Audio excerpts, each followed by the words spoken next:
Pushkin. This episode contains explicit language. In the fall of 1974, the musician Randy Newman released an album called Good Old Boys. The most beautiful song on the record is the third song on the first side. Wait, can I prevail on you to just do a little bit of Marie? Sure. So I love that song so much. Well, thank you very much.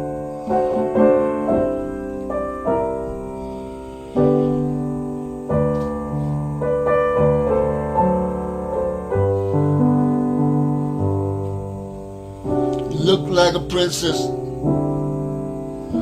night we met. With your hair piled up high, I will never forget. My name is Malcolm Gladwell. You're listening to Revisionist History, my podcast about things overlooked and misunderstood.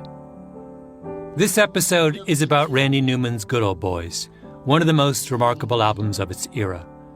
I listened to it for the first time years ago. But then I happened to listen to it again very recently and realized that Good Old Boys is not an album you can hear just once and hope to do it justice. Because it's not just remarkable, it's unsettling. I don't think an album like this could be made today. And by the end of this episode, I suspect you'll agree with me.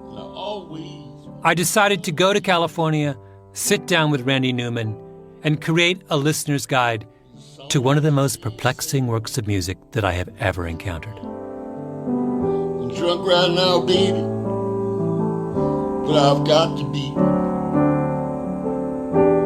I never could tell you what you mean to me. I loved you the first time I saw you, and I always will love you, Marie. Newman is in his 70s, still writing music. Tall and slightly intimidating. He's Hollywood royalty. His uncle Alfred was a composer who was nominated for an Academy Award 44 times, won 9 times. Newman has had a second career writing for the movies as well, like You've Got a Friend in Me for Toy Story. Newman is unusual among songwriters because he writes in character. And the narrator of Good Old Boys is a creation of Newman's. He's called Johnny Cutler, a steelworker from Birmingham, Alabama, 30 years old. The song Marie is about Johnny Cutler coming home late after a night out with the boys and gazing, love-struck, at his sleeping wife. I like the idea very much about being inarticulate without, that's not the right word, inarticulate, but being unable to have the words unless you drink something. You know, I can't say this to you, and maybe to lack the ability to say those kind of words. But the fact that he has been drinking and you realize he can only say what he's saying because he's drunk, right, and because she's asleep. Yeah. That helps right? Too, yeah. But that makes me, humanizes him, and even more. I sort of feel so sorry. He certainly loves her.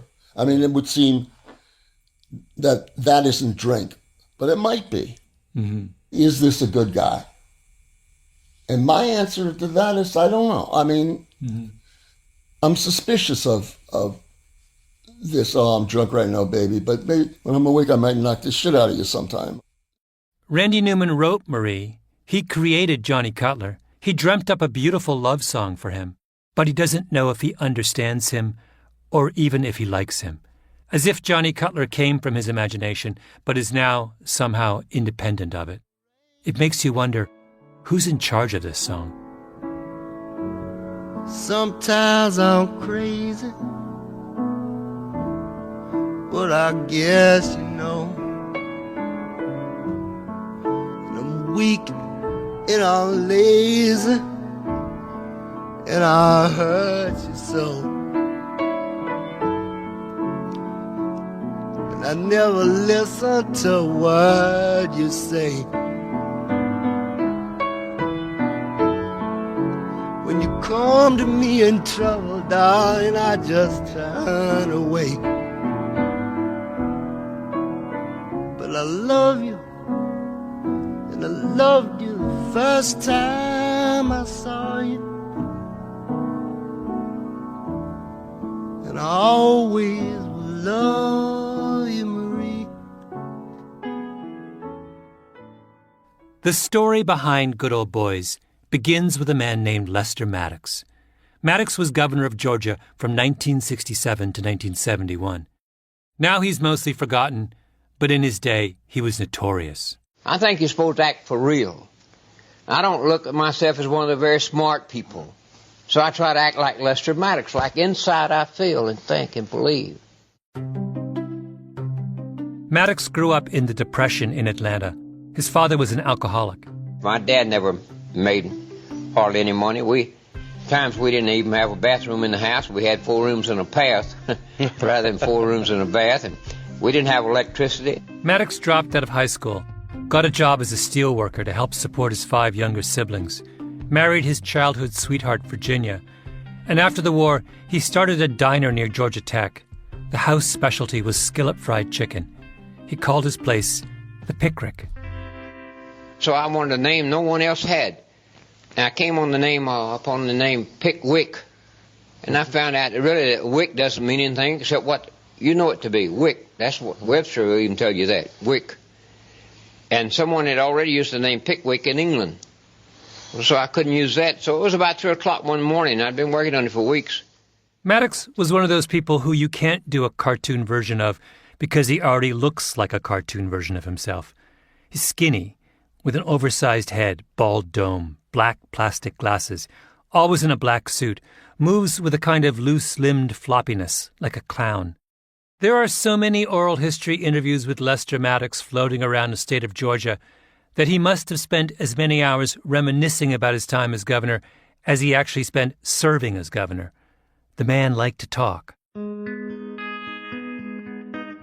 See, to pick means to facetiously, to pick out, to choose, to select, and rick means to pile up, to heap, or to mass. So I named my restaurant Pick Rick and said if you'd picnic at the Pick Rick and pick it out, we would rick it up. And we did, and that's why it was named Pick Rick. I've never heard anything else being named Pick Rick. Maddox advertised the Pick Rick in the Saturday edition of the Atlanta Journal in a column with the title Pick Rick Says. Lots of one-liners and Maddoxisms, like the 1950s version of tweets. Oh, I talked about Christmas, I talked about marriage, I talked about the monkey house at Grant Park, I talked about weather, I talked about fishing in my ads. But soon his column, Pick Rick Says, becomes more and more political. Because this is Atlanta, in the mid-1950s, one of the birthplaces of the civil rights movement, and Pick Rick is a 10-minute drive from Auburn Avenue, where Martin Luther King and Andrew Young and Vernon Jordan and everyone else are starting to stir things up. And Lester Maddox is not at all happy with that. He's a segregationist, and the more strident Maddox gets in his weekly ads, the more popular Pick Rick Says becomes. People start buying the Atlanta Journal on Saturday just to read what Maddox is up to. Maddox decides to run for mayor of Atlanta. He has no organization, no money. He drives himself around, and he loses, but the race is closer than you'd think. So he runs again, and loses, and runs a third time, and loses. But then the wave of desegregation protests hits Atlanta in the early 1960s. The public schools are integrated first, then the lunch counters, then the restaurants. And since the Pick Rick restaurant does not admit black people, the civil rights protesters come knocking. Well, the first time I was about 4 whites and 3 blacks came in. And Virginia and I were about to eat our lunch on Saturday afternoon. They told me what they're going to do, and I told them you're not going to do any such things. What they were going to do was eat at Pick Rick with the television cameras as witness. I said, you've never been here before, you just want to fuss and fight. So I grabbed 2 of them. I think one of them was John Lewis or Brown or somebody. And I just about had them out the door when they happened to remember they're supposed to lay down on the floor. If they hadn't thought about that, I'd had them both out. And they got on the floor, and cause I couldn't drag them, so I called my black employees out of the kitchen. And I said, these people are trying to destroy our business. They don't want to eat with us. They just want to create a problem. They got the television and radio and everyone with them. And I said, I'm going to give you $10 for each one of them you throw out in the next 30 seconds. Maddox's employees threw them out, but the protesters came back. This time Maddox met them at the door, with the television cameras rolling and a crowd starting to gather. My property. You know, I don't own this property. You're not going to ever eat here now. You want to go to my business? What did the court say, Mr. Maddox? I said you're not going to ever eat here now. There's Maddox in front of the pickrick with his black suit and bald head, protesters shouting, cameras all around. He's in heaven. I'll use axe handles, I'll use guns, I'll use paint, I'll use my fists, I'll use my customers, I'll use my employees, I'll use anything at my disposal. This property belongs to me, my wife, and my children. It doesn't belong to anybody else. I'll throw out a white one or a black one or a red-headed one or a bald-headed one. It doesn't make any difference. Maddox gets hauled into court because the Civil Rights Act has been passed and what he's doing is illegal. He's given a choice, integrate or shut his doors, and he decides to shut the Pickrick. One of the most popular and successful restaurants in Atlanta, the business that he has spent his lifetime building, that made him famous. And to every Southerner angry at the way the world is turning, he becomes a hero. A friend says to him, you know, maybe you should run for governor. And Maddox says, okay. And in 1966, he wins. A white nationalist in the hospitality business who came to public attention writing pithy, politically charged statements in a widely read media forum, runs against the political establishment and pulls off an upset victory. And by the way, it's a very close race. Maddox doesn't actually get as many votes as his opponent, but he wins when the election is thrown to the legislature. Oh, and a huge part of Maddox's rhetoric is how the media can't be trusted. He's constantly accusing newspapers of lying about him. In fact, in the corner of his official governor's portrait, there's a little table with a dead fish on it, wrapped in a copy of the Atlanta Journal. A white nationalist in the hospitality business who wrote pithy statements on a media platform runs against the political establishment, accuses the news media of running fake news about him, doesn't get as many votes as his opponent, and nonetheless takes over the highest executive office. I mean, when does that ever happen? Maddox serves 4 years, has to step down because of term limits. Jimmy Carter takes over as governor of Georgia, as the state, you might say, returns to its senses. And Maddox consoles himself with running for and winning the job of lieutenant governor. He is well on his way to obscurity. And then he gets a call from New York, from the Dick Cavett Show, the great late-night talk show of the 1970s. They want him as a guest. That's when we return.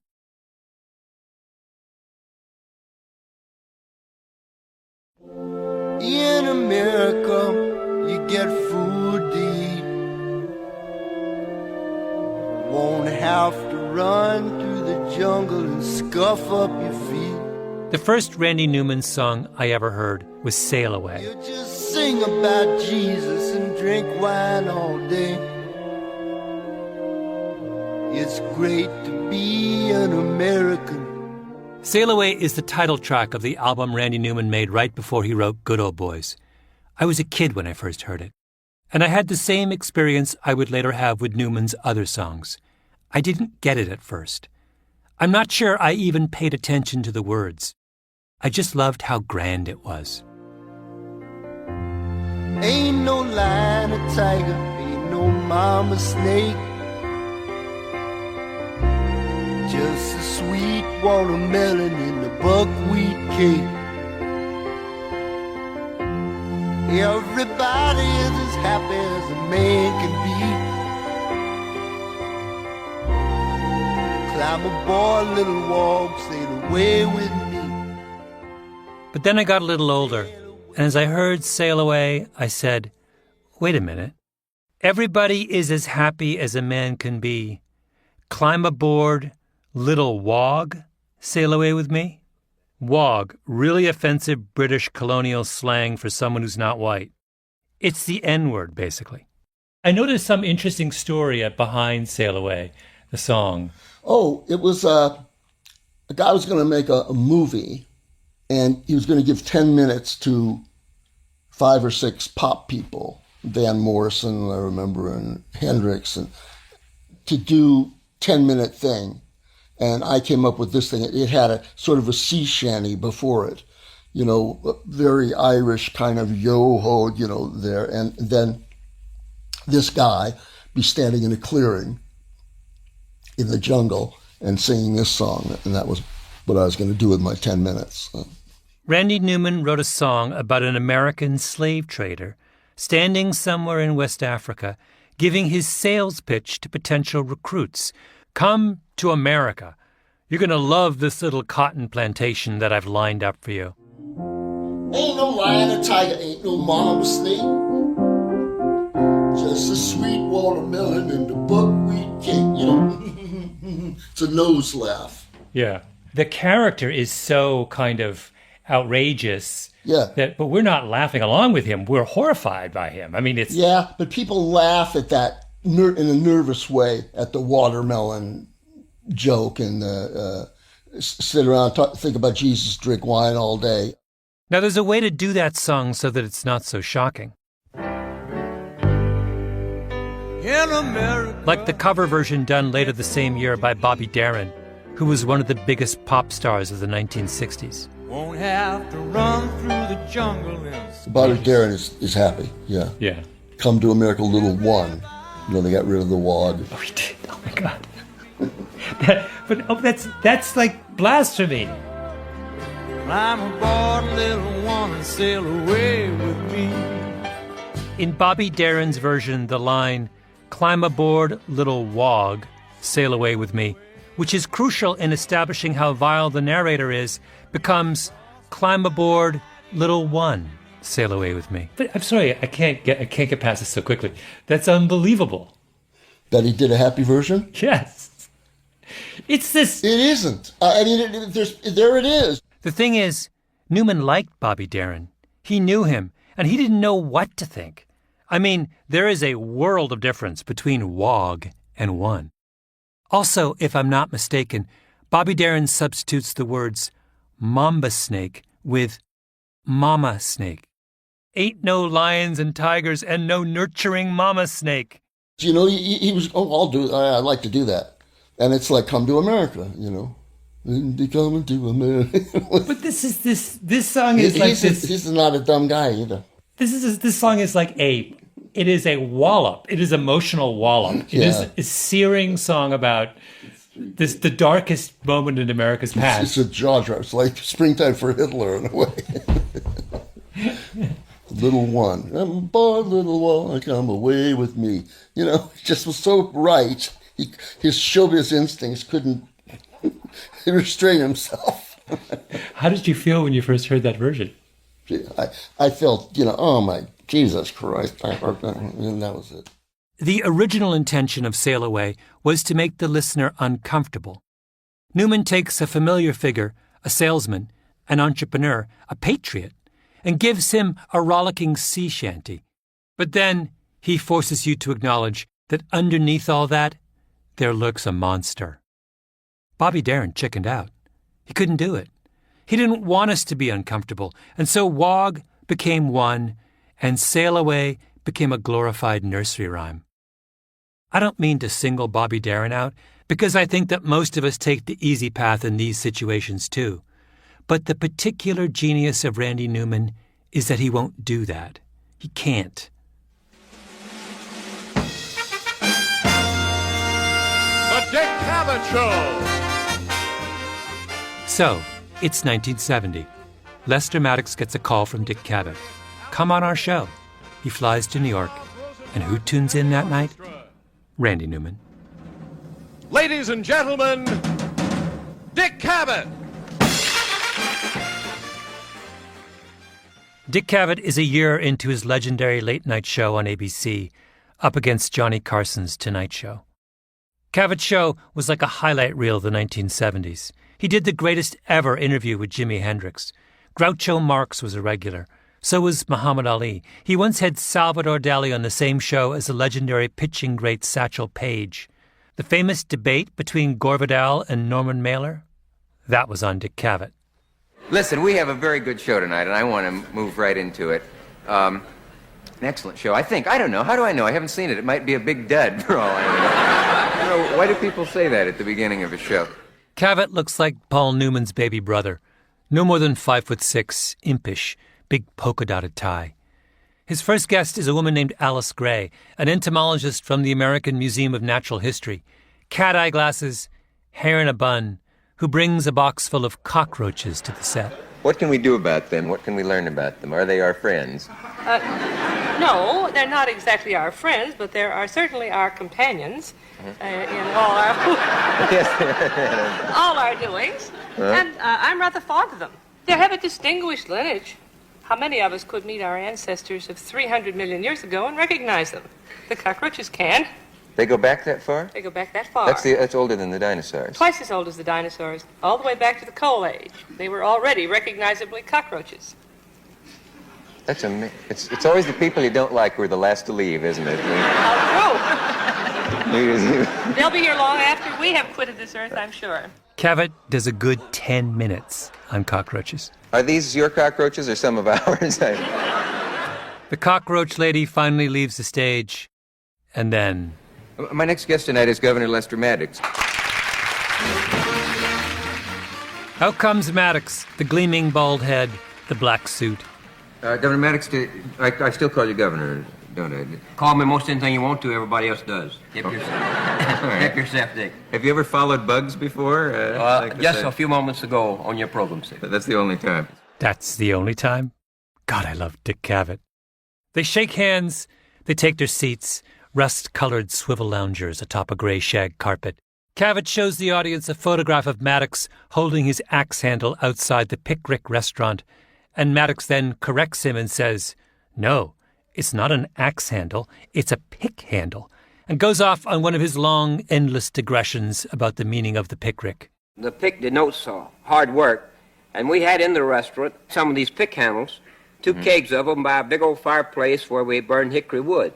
And there were 6 of them in each of the kegs, and they were dark red because that was they looked something similar to a chicken leg, a pick handle does.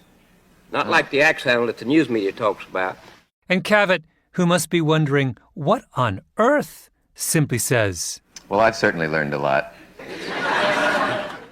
Cavett brings on his next guest, the football player Jim Brown, then one of the most famous professional black athletes in the country. Brown settles down next to Maddox, who is literally half his size, and gives him a polite smile. And Cavett says to the two of them, "Do you feel separate but equal?" I realize that's 1960s civil rights humor, but I still think it's hilarious. Maddox turns to Brown and says, "I thought you was the singer." He thought Jim Brown was James Brown. He then volunteers his personal definition of what being a segregationist really means. A segregationist is a person that loves his race enough, or other races enough, has enough of racial pride and integrity to want to preserve them. And I think a racist is one that doesn't care enough for his race or another race to where they don't care whether they're amalgamated or destroyed or not. Amalgamated? Good Lord. Now think about this for a moment. Maddox is no longer governor.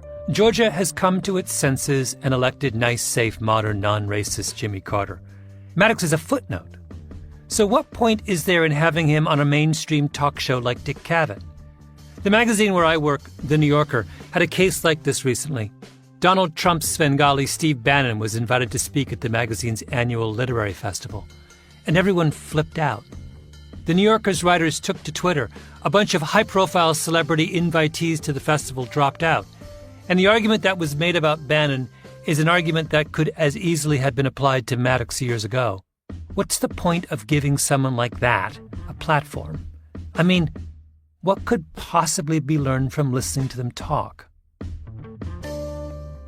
And sure enough, what happens over the course of the next hour of the Dick Cavett Show? Exactly what you would think. I think what we're really talking about in this country is economic development of black people. At one point, Jim Brown says something thoughtful and reasonable, that he thinks the priority for black people ought to be economic development. And Maddox jumps on him. Economic development of all people. Well, we're talking about underprivileged how come just people. black people? How come you just want to do it for black people? How come you don't want to do it for white people? I'll tell you why. Huh? I'll tell you why. How come you want to do it for everybody? How come you always black people? Why don't you talk about all people? Can I give you an answer? I think we understand the question. Yeah. Can I give you an answer?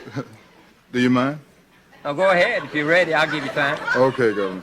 What I'm really saying is that there are some people that have suffered in this country, poor people generally, but let's say that we have various ethnic groups in this country that have attained a certain kind of equality.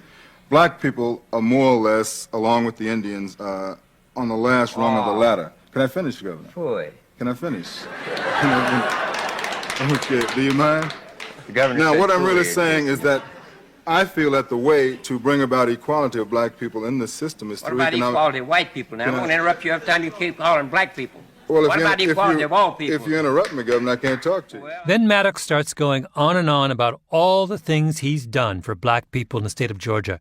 And Jim Brown turns to him with genuine curiosity and asks if he's had any blowback from white bigots. Do you have any problems from the bigots in the South? Have any problems with us? From the white bigots because you did so much for the black man. Which is kind of a great question.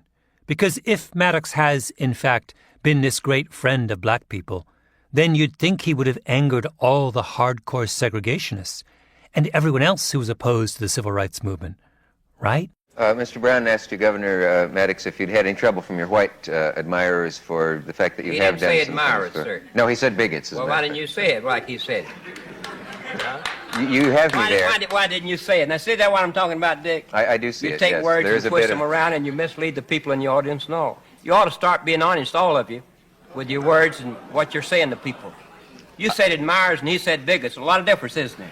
The last half of the show is just Maddox getting more and more agitated, Dick Cavett trying to calm him down, and Jim Brown looking over at Maddox like he's a misbehaving child.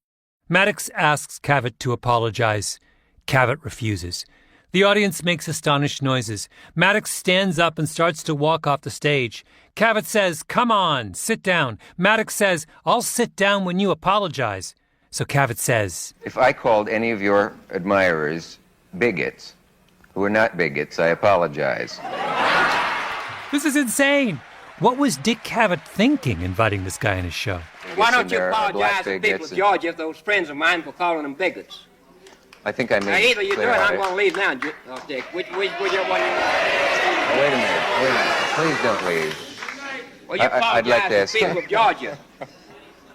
And he owes them an apology, too. The only bigots that I know. Wait. Maddox gives Cavett an ultimatum. 1 minute to take it back, or he'll walk out for good. At which point, Jim Brown pipes up, "Wait, what about me? How much time do I have?" It's a circus. I would say that I phrased the question in a way that was not exactly accurate in the sense that he did say bigots. Have any white bigots been upset because you have done certain things for the blacks? You came back and said my admirers, and you haven't apologized yet, and you got 15 seconds. All right, now let me use those 15 seconds. I apologize for suggesting that a bigot would be the way of characterizing all of your admirers. No, good night. Wait a minute. There's more time. Good night, sir. And Lester Maddox storms off the set.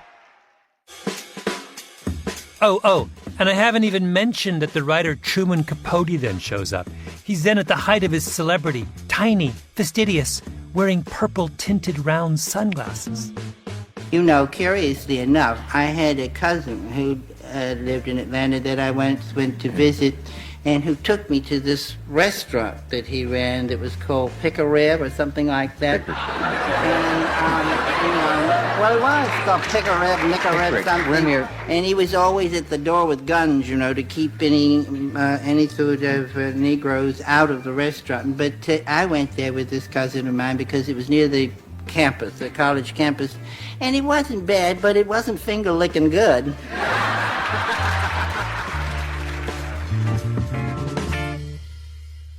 The whole thing is so bananas that Cavett feels the need to apologize to his audience. I'm sorry the governor has left. I went outside just during the break, and he's out there with his hat and coat on, and I asked him if he would please come back and use the last minutes to say whatever he would like to say, because he felt that I guess that he was insulted. I did not mean to insult him at that moment. I have to say this, and I hope I don't feel, it doesn't come off sounding, I don't know what, but I found him, in spite of the fact that I would probably despise his feelings about segregation if I were actually clear on what they are, a likable man. Would anyone go along with this? Would you agree? No. The audience is not having it. Why is that? What? I'm not backing down. Shut up. I'll tell you when I'm backing down. We'll be back after this. It was a farce. What was the point, except to allow a segregationist to play the victim? What good is there in giving someone like that a platform? Except Randy Newman was watching, whose imagination has a mind of its own. So were you a regular Dick Cavett watcher in those years? Not that I recall. I was, but I would watch, if I was up, I'd watch it. Yeah. And I think I was usually up in those days. And stereotypically, you are the Dick Cavett audience, right? I am, yeah. It seemed like half an hour, where they were just yelling and yelling and yelling. It was, yeah. It was so alien that I felt sorry for him. He didn't dismiss that whole exchange, or shrug, or change the channel. He reacted to it. He imagines what a supporter of Lester Maddox would think watching Lester Maddox storm off the stage. Now, Dick, I'm gonna give you 1 minute to apologize to the people you called bigots in Georgia. I'm gonna leave your show. Now, you do whatever you want to about it. He gives that imaginary supporter a name, Johnny Cutler, a home, Birmingham, Alabama, a job, steelworker. He imagines Johnny Cutler coming home one night, drunk, gazing at his sleeping wife. And then he imagines him turning on the television. Last night I saw Lester Maddox on a TV show with some smart-ass New York Jew. And the Jew laughed at Lester Maddox, and the audience laughed at Lester Maddox too. Well, it may be... Lester Maddox on a TV show, smart-ass New York Jew, that's good. Other than that, Lester Maddox, the audience laughed at Lester Maddox too. That's pretty good. It's pretty good. Yeah, that really is go clicker, clicker, clicker. That became the first song on Good Old Boys. It's called Rednecks. When I first heard that, I didn't know Lester Maddox was. Yeah. I didn't even know that it was. But that idea of the Southerner going to New York and sitting down. And thinking Dick Cavett is Jewish too. It's yeah, great. Which is fantastic. Yeah. Well, he may be a fool, but he's our fool. And if they think they're better than him, they're wrong. So when I came to this park, I took some... You want to sing along, don't you? It's like Sail Away all over again. Here's where I made this song. But then comes this. We talk real funny down here. We drank too much and we laugh too loud. We're too dumb to make it in no northern town. We're keeping niggas down. It's 1970. The South is in upheaval. Lester Maddox has just been humiliated by some smart-ass New York Jew. What do you think Johnny Cutler's going to say? College men out of LSU. When in dumb, come out dumb too. Hustling round Atlanta in the alligator shoes. Getting drunk every weekend at the barbecues. Keeping the niggas down. How did people respond to that song at the time? I played it in Lafayette, Louisiana, and they loved it. I got a letter, the only one I ever got on this song, from somebody, and he said, "Dear sir, I was in the audience in Lafayette when you played this song." He's a black kid, and he said, "I don't know where you're coming from, but there I was, and I was enjoying the concert up to then, and all of a sudden I'm sitting in the middle of 1,500 white guys yelling, 'Rednecks, we're rednecks,' you know." And he said it made him very uncomfortable, and he wanted to let me know. We're rednecks, we're rednecks, and we don't know our ass from a hole in the ground. We're rednecks. Southern audiences started yelling for it so they could sing along with the chorus. Was it taken over by, didn't become a kind of Southern anthem for a certain kind of, or did? When I thought that was happening, I stopped playing it, in the South. He had to stop singing it. Many radio stations wouldn't play it. And you definitely wouldn't hear that song on the radio today. It even feels strange to play it here. We've become, appropriately, uncomfortable with the N-word in almost any context. You can only play Rednecks now if you explain where it came from and who Johnny Cutler was. But you can't not play it just because it makes you feel uncomfortable. Because Johnny Cutler in Birmingham, Alabama in 1970 absolutely wanted to keep the niggers down. And we can't gloss over that fact if we're being honest. Oh, and by the way, Johnny Cutler wasn't done. Down here we too ignorant to realize that the North is set the nigger free. He then names every slum in every northern city. Put in a cage in Harlem and New York City. It's free to be put in a cage on the south side of Chicago and the west side. It's free to be put in a cage in East St. Louis. And they put him in a cage in Huffing, Cleveland. And they put him in a cage in Fillmore, San Francisco. And they put him in a cage in Lenox Hill in Boston. He says to all those smug northerners, when you drive with your windows up and your doors locked through the projects of your own inner cities, are you still sure you're better than me? You have to play that too. Because if you're going to be honest about who Lester Maddox really was, you have to be honest about his critics too. Did you ever hear from Lester Maddox? He sent me an axe handle. He didn't, really? Yeah. Oh, that's fantastic. Yeah. From his store. He sold axe handles. Yeah, pick handles, as he would. Lester Maddox listened to a song about racial hatred, and he sent the man who wrote it a pick handle as a token of his gratitude.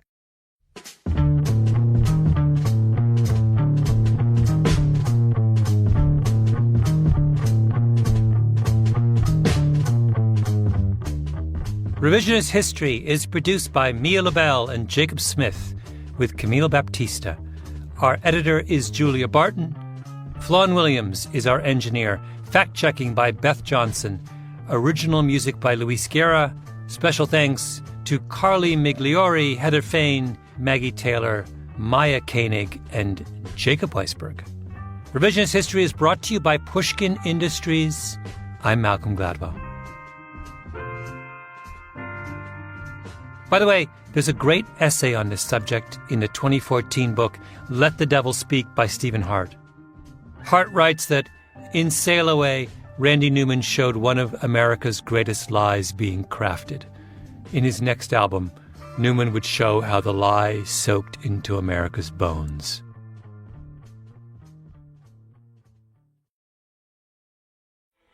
Comic board little one. Yeah. Benny, what you can't...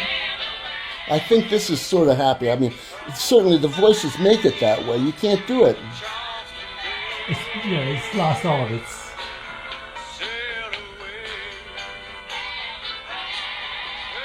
If you're not... I like that buckwheat cake. Like it's some kind of delicacy you're getting at this yeah. artisanal bakery.